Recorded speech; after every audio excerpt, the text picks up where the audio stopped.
नमस्कार। आज हम श्री श्री आनंद मूर्ति जी द्वारा रचित आनंद वचनामृतम खंड द्वितीय का स्वाध्याय करने जा रहे हैं, जिसमें हमारा आज का शीर्षक है प्रत्याहार योग और परमागति। ठीक प्राणायाम की भांति प्रत्याहार योग भी अपने में पूर्ण नहीं है। प्राणायाम शरीर विशेष की प्राण शक्ति को नियंत्रित करने का अभ्यास है। प्राणान यम यत्तेश प्राणायाम है। प्राणायाम एक प्रक्रिया है जिसके द्वारा एक अध्यात्म साधक प्राण शक्ति को नियंत्रित करता है, किंतु प्राणायाम को सर्वदा बिंदु ध्यान अर्थात बिंदु विशेष पर ध्यान से संबंध करना चाहिए। यदि प्राणायाम बिंदु ध्यान से संबंध नहीं किया गया तो यह आत्मनियंत्रण को प्रभावित करेगा। प्राणायाम मन को चंचल बना देगा। इसी प्रकार प्रत्याहार योग, अंग्रेजी में जिसका उचित प्रतिशब्द विड्रॉल है, सदैव धारणा से संबंध किया जाना चाहिए। ध्यान और धारणा में अंतर यह है कि ध्यान स्थिर होता है, अर्थात ध्यान का विषय स्थिर होता है।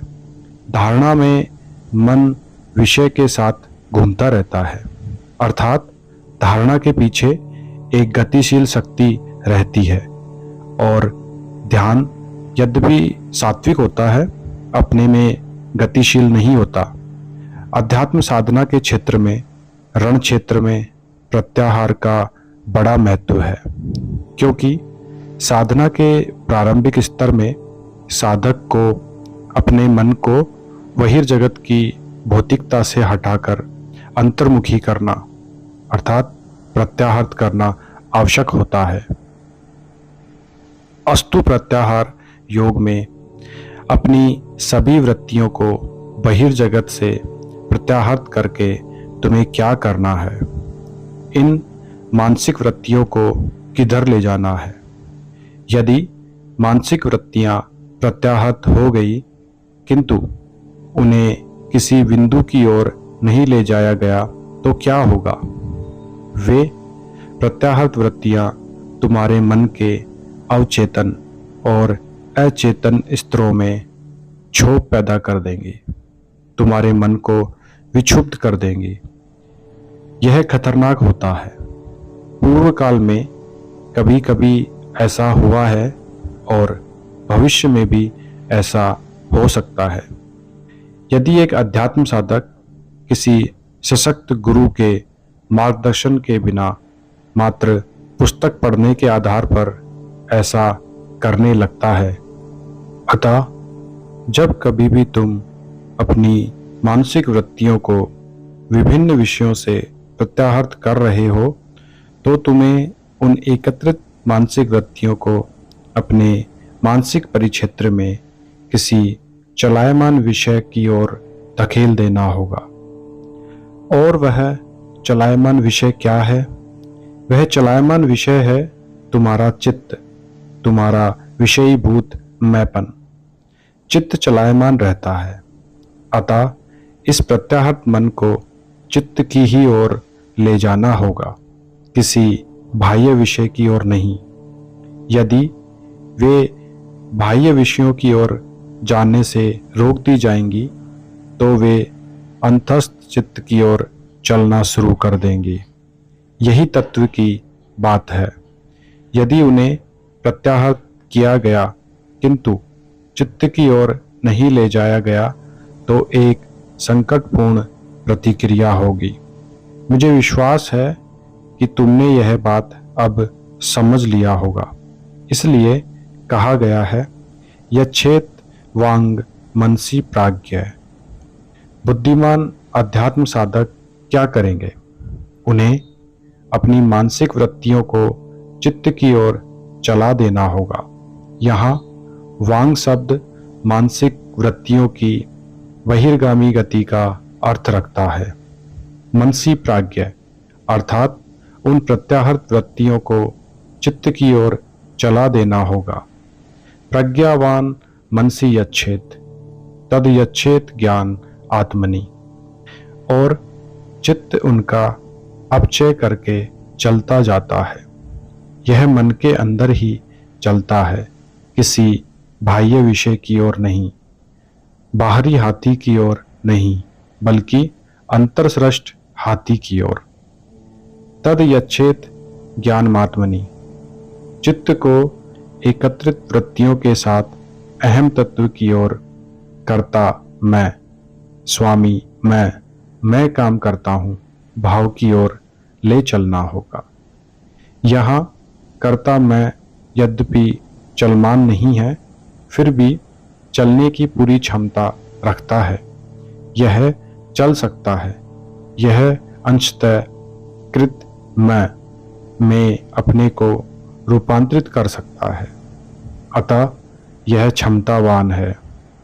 अतः उस चित्त को अर्थात कृत मैं को पुनः कर्ता मैं अहम तत्व की ओर चलाना होगा।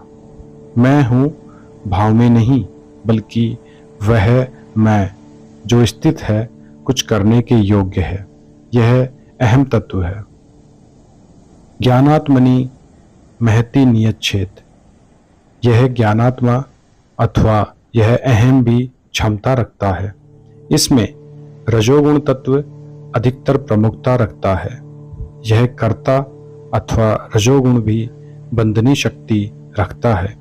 अतः इस ज्ञानात्मा को भी, इस अहम तत्व को भी प्रत्याहृत करना होगा महत तत्व में। ज्ञानात्मनि महति नियच्छेद, अर्थात महत तत्व के ही अंदर, और वह महत तत्व है मैं हूँ भाव। अब इस शुद्ध मैं भाव में चलमानता प्राय नहीं ही है, क्योंकि यह सात्विक गुण की निर्मिति है। किंतु तुम जानते हो कि यद्यपि सात्विक गुण कोई विशिष्ट आकृति नहीं बनाता, कोई सीमा नहीं निर्धारित करता, फिर भी यह एक प्रकार का बंधन अवश्य है। चूंकि वहाँ एक बंधन है, अतः वहाँ भी एक संघर्ष अंदर और बाहर दोनों में है। तुम कुछ कर रहे हो, क्या तब वहाँ कोई संघर्ष, कोई गति नहीं है? यद्यपि वहाँ आकृति नहीं है, फिर भी एक संघर्ष है, एक गति है। अतः ज्ञानात्मनि महति में, महत तत्व में यह प्राय मुक्त अवस्था है, तब भी कुछ बंधन है। मान लो एक अच्छे व्यक्ति कठोरतापूर्ण ढंग से एक अनैतिक व्यक्ति को अपने को अपमानित करने के कारण डांट फटकार कर रहे हैं, तो क्या यह अनुचित है? नहीं, यह अनुचित नहीं है। इसे सात्विक क्रोध कहा जाता है। क्रोध तमोगुणी है, किंतु कभी कभी यह सात्विक हो सकता है। उस प्रकार का क्रोध संस्कृत में सात्विक क्रोध कहलाता है। तद यच्छेत शांतात्मनि, अतः इस शुद्ध मैं भाव, मैं हूँ भाव को भी, जहाँ तुम्हारी संपूर्ण मानसिक वृत्तियाँ चित्त के साथ और चित्त अहम तत्व के साथ और अहम तत्व महत तत्व के साथ मिलकर एक शक्तिशाली गतिमान इकाई बना लेते हैं, उसे चित्ती सत्ता में मिला देना है। वह चित्ती सत्ता सभी बंधनों से मुक्त है। वही परमागति है। वही मनुष्य के अस्तित्व का चरम लक्ष्य है। पटना, 24 सितंबर 1978। धन्यवाद। बाबा नाम केवलम।